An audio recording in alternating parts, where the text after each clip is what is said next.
Rendez-vous avec l'actualité sur la RTGA depuis Kinshasa. Mesdames, Messieurs, bonsoir. Voici les principaux titres de ce journal.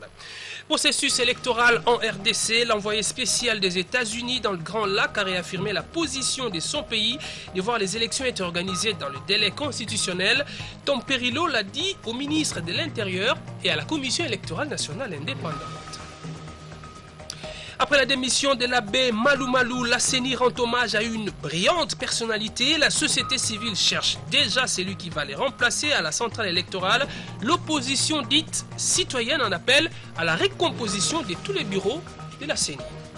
En culture, nous parlerons du 13e apôtre. Le nouvel album que Kofi Olomide lance ce mardi fait déjà parler de lui. Est-ce vraiment le dernier album de la carrière du grand Mopao? Pourquoi Kofi est écrit sur l'affiche avec 3 F? Autant de questions que nous poserons à Kofi Olomide, l'invité de ce journal. Washington réaffirme sa position de voir les élections être organisées dans le délai en RDC. Son émissaire dans les Grands Lacs l'a signifié ce lundi au vice-premier ministre, ministre de l'Intérieur et Sécurité. D'autres questions ont été évoquées dans l'ouverture de l'espace politique. Jean-Pierre Kayembe était là pour la RTGA. Une poignée de mains fraternelles entre Évariste Bochab et Tom Perillo. Chez le numéro 2 du gouvernement, l'émissaire de la Maison-Blanche pour les Grands Lacs s'est fait accompagner entre autres de James Swan, l'ambassadeur américain en poste à Kinshasa. Partie protocolaire terminée, les deux parties s'enferment pendant près de 2 heures pour une houleuse séance de travail. De la politique aux élections en passant par la sécurité, tous les sujets sont passés au peigne fin. Through the election cycle for all Congolese people. Nous avons bien sûr parlé d'un certain nombre de questions importantes. Premièrement, de la nécessité d'assurer un espace politique ouvert, mais aussi du processus électoral. On parlait de l'importance de pouvoir assurer la tenue d'élections, bien sûr dans les délais, mais nous avons aussi évoqué le cas de la coopération entre la MONUSCO et la RDC. Au sujet de l'ouverture de l'espace politique, Évariste Bochab a tenu à rassurer à ses interlocuteurs que le Congo démocratique offre toutes les garanties de liberté d'opinion et d'expression qui font d'ailleurs partie de ses valeurs fondamentales. En témoignent les innombrables rassemblements des opposants, aussi bien à Kinshasa que partout au pays. Les 2 heures d'audience n'ont pas été que politico-sécuritaires. L'adoption des enfants s'y est aussi invitée, surtout avec l'affaire des enfants congolais adoptés par les familles américaines. Dossier qui se trouve être en étude et en temps voulu, les concernés rejoindront leur famille adoptive, a précisé Évariste Bochab à ses hôtes qui, visiblement convaincus, ont pris congé de lui. Bien avant de rencontrer le ministre de l'Intérieur, Tom Perillo a eu une séance de travail avec le bureau de la Commission électorale nationale indépendante. Richard Chako Kanyengele avec Pamphile Papadou. And also to express our continuing commitment. Bien sûr, je suis aussi ici pour réitérer notre engagement envers le processus électoral. Et cet engagement, bien sûr, ne se focalise pas sur le jour de l'élection, mais aussi sur tout le processus, surtout les mois qui précèdent cette élection. Et je pense qu'il y a nécessité que tous les Congolais aient droit de vote, droit au scrutin. Et bien sûr, il y a nécessité aussi qu'au niveau du fichier électoral, que c'est une manière à pouvoir permettre à tous les électeurs congolais de pouvoir faire entendre leur voix. Les États-Unis ont toujours été grandement engagés en ce qui concerne la sécurité et la démocratie en RDC. Nous demeurons un partenaire bien sûr fidèle. Il existe un certain nombre de défis techniques et politiques auxquels la CENI fait face. Mais nous pensons et nous espérons que toutes les parties prenantes pourront s'accorder. Les États-Unis pensent d'abord que soutenir la RDC, c'est soutenir bien sûr la société civile, c'est soutenir aussi les efforts devant permettre à ce qu'il y ait un espace démocratique plus ouvert. Et nous avons soutenu et nous continuons de soutenir la RDC de cette manière. À la Commission électorale nationale indépendante, justement, les membres de la plénière rendent hommage à l'abbé Malou Malou pour sa collaboration dans le travail avant sa démission. Cet hommage lui a été rendu ce lundi au cours d'une séance extraordinaire sous la conduite du vice-président André Pungwe. Suivez le rapporteur adjoint de la CENI, Onésime Koukatoula, dont les propos ont été recueillis par Richard Chako Kanyengele.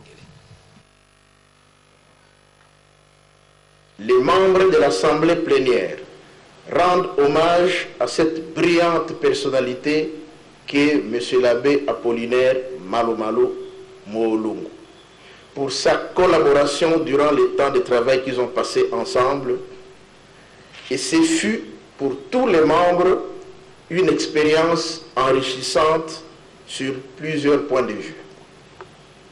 L'Assemblée plénière saisit cette occasion pour inviter tous les personnels de la Commission électorale nationale indépendante à travers ces divers démembrements sur l'ensemble du territoire national à observer davantage les mêmes attitudes au travail.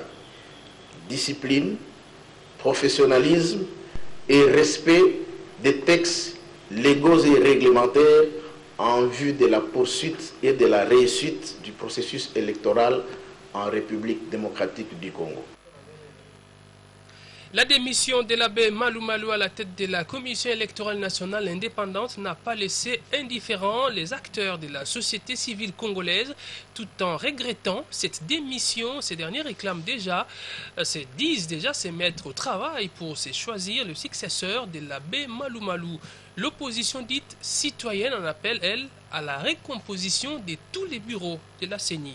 Richard Chako, Martin Kayembe, Elvis Ndaya pour le reportage.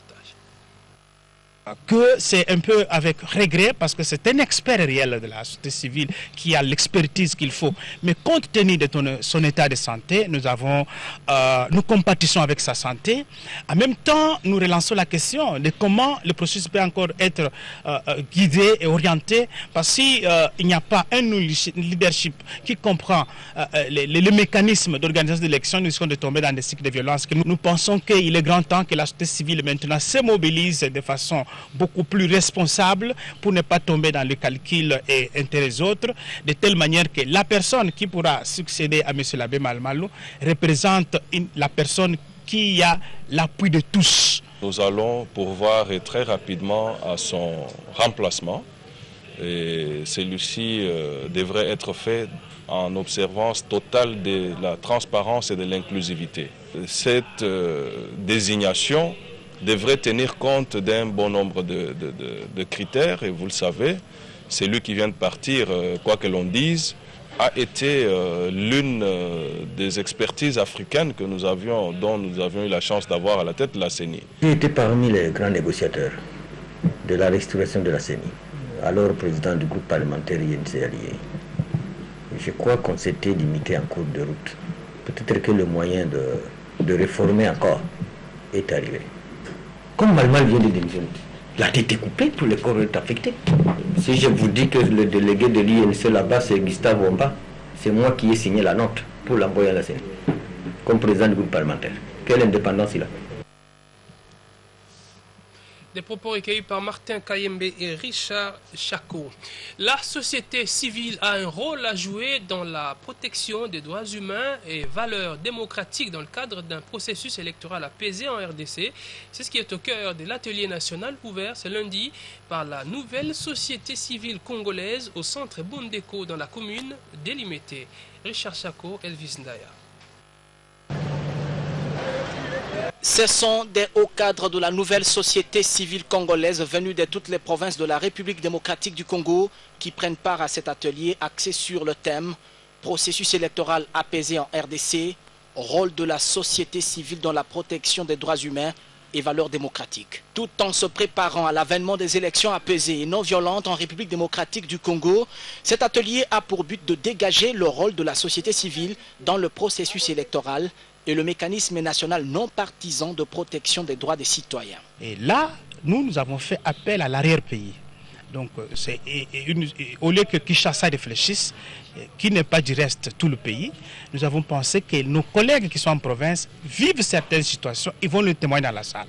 Et à partir de là, nous mettrons un mécanisme d'alerte au niveau national sur l'ensemble de là où il y a le siège de la nouvelle province, de telle manière que quand il y a un cas de violation des droits humains ou un cas qui touche aux acquis de la démocratie, que ce système alerte l'opinion de telle manière qu'on puisse voir comment déjà prévenir les dangers qui peuvent nous guetter. C'est la paix que nous recherchons, nous n'avons pas besoin des élections agitées. D'éminents orateurs sont mis en contribution par les organisateurs de cet atelier national.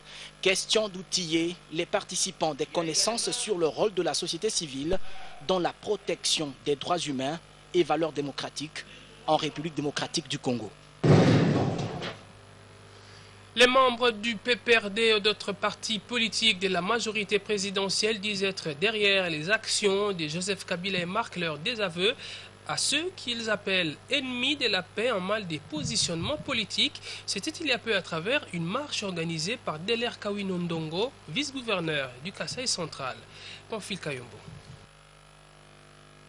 C'est sous la direction du vice-gouverneur du Kasaï central, président interfédéral du PPRD et représentant de l'autorité morale de la majorité présidentielle au Kasaï occidental démembré, que les militantes et militants du Parti du Peuple pour la Reconstruction et la Démocratie PPRD et ceux des autres partis politiques fidèles à la majorité présidentielle ont pris d'assaut les différentes haltères de la ville de Kananga dans une marche de soutien à Joseph Kabila Kabange, partisan de la paix, promoteur, initiateur et défenseur de la révolution de la modernité, ce programme ambitieux vivant le développement intégral de la RDC. En croient les organisateurs, cette marche est le signe d'un attachement indéfectible aux idéaux de Joseph Kabila en cette période où les ennemis du peuple, les ennemis de la RDC multiplient des stratégies pour bloquer l'élan du développement et celui de la révolution de la modernité. C'est aussi une marche qui prouve le désaveu total au groupe dénommé G7 et leurs complices qui ne véhiculent que des discours pleins de poison au moment où Joseph Kabila Kabange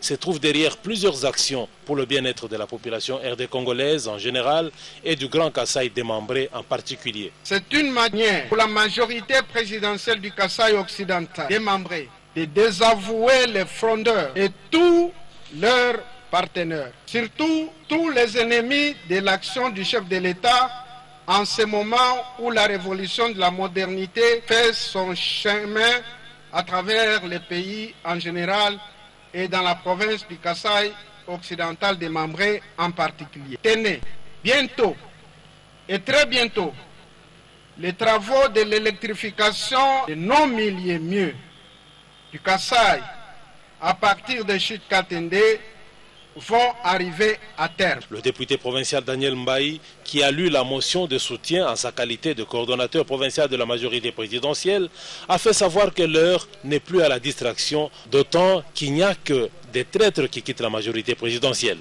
Les autorités traditionnelles ont eux aussi appelé leurs administrés à être derrière Joseph Kabila Kabange sans se laisser distraire par les rebelles.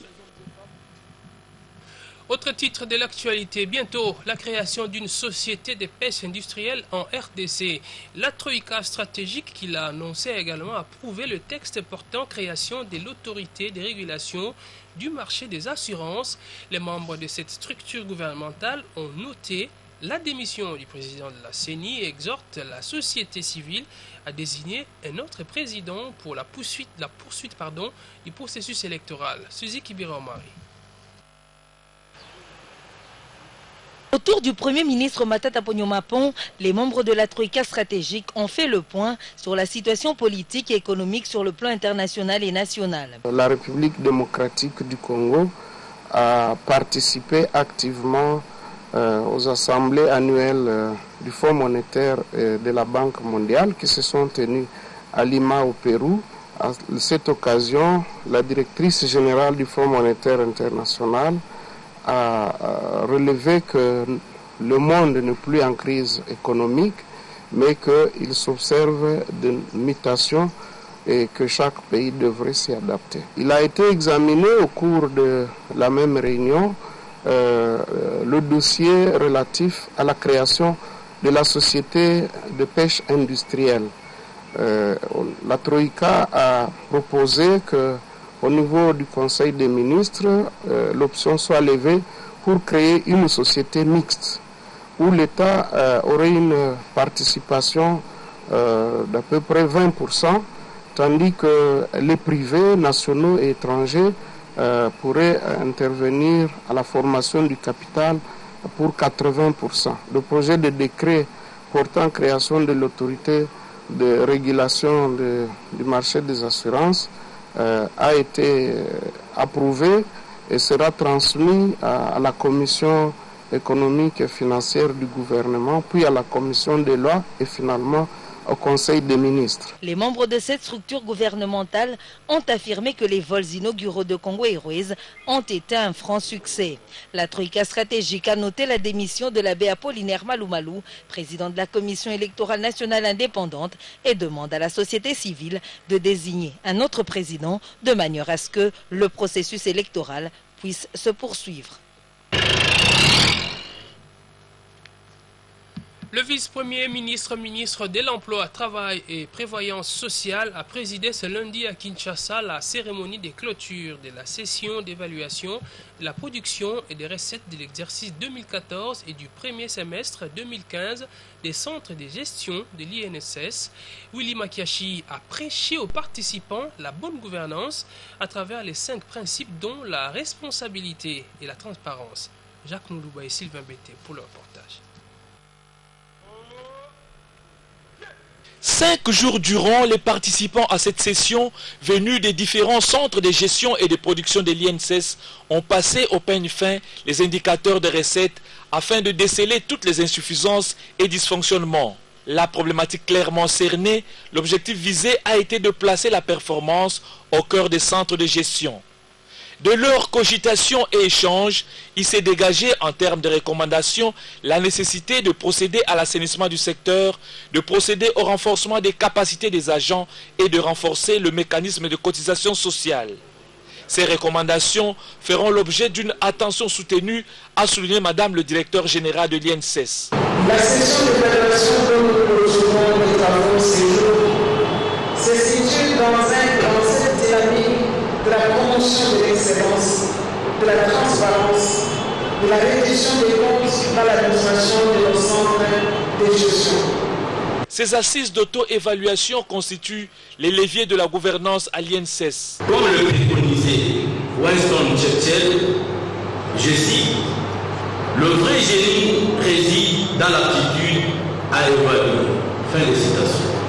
L'appartenance de l'INSS à l'Association internationale de la sécurité sociale lui impose d'agir en promouvant la bonne gouvernance à travers ces 5 principes que sont la responsabilité, la transparence, la prévisibilité, la participation et le dynamisme. Ce qui rejoint les buts assumés par le gouvernement de notre pays. La performance à l'INSS a atteint un taux d'exécution de 80%, une mention grande distinction, effort à poursuivre. Le vice-ministre des Postes et Télécommunications, Enoch Sebinez, a effectué une tournée d'inspection à l'est de la RDC pour dynamiser les activités des administrations provinciales de Pétentique et aussi inspecter la pose et la fibre optique et sa connexion avec la Zambie dans sa phase 2 entre Kinshasa et Kasumbalesa. Martin Kayembe. Pendant 2 semaines, le vice-ministre Enoch Sebineza était en tournée d'inspection dans la partie est de la République démocratique du Congo, avec comme mission de faire un état des lieux et redynamiser les activités des administrations provinciales du secteur de Pétentique. La mission a consisté aussi à inspecter la pose de la fibre optique et sa connexion avec la République zambienne dans la phase 2 entre Kinshasa et Kasumbalesa.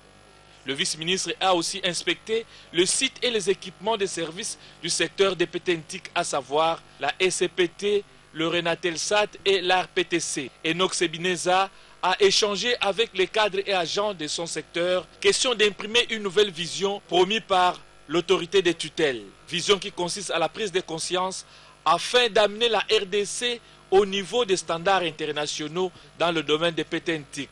Pour parvenir à relever ces défis, le vice-ministre Enoch Sebineza a exhorté les agents au changement de mentalité et à faire preuve de compétences dans l'accomplissement de leurs tâches. Au sujet de la fibre optique, le vice-ministre a palpé du doigt l'arrivée à Kasumbalesa de la fibre optique, dont l'interconnexion avec la Zambie attend des équipements qui sont commandés en Chine. À la fin de sa mission, les animateurs des services visités lui ont remis un cahier de charges qu'il a promis de faire parvenir au gouvernement pour une solution durable. Bien, messieurs, voici maintenant les rappels des principaux titres de l'actualité de ce jour. Processus électoral en République démocratique du Congo. L'envoyé spécial des États-Unis dans le Grand Lac a réaffirmé la position de son pays de voir les élections être organisées dans le délai constitutionnel. Tom Perillo l'a dit au ministre de l'Intérieur et à la Commission électorale nationale indépendante. Après la démission de l'abbé Malou Malou, la CENI rend hommage à une brillante personnalité. La société civile cherche déjà celui qui va le remplacer à la tête de la centrale électorale. L'opposition dite citoyenne en appelle à la recomposition de tout le bureau de la CENI. En culture, nous parlerons du 13e Apôtre, le nouvel album que Koffi Olomide lance ce mardi. Fait déjà parler de lui. Est-ce vraiment le dernier album de la carrière du grand Mopao? Pourquoi Koffi est écrit avec 3F? Autant de questions que nous poserons à Koffi Olomide, l'invité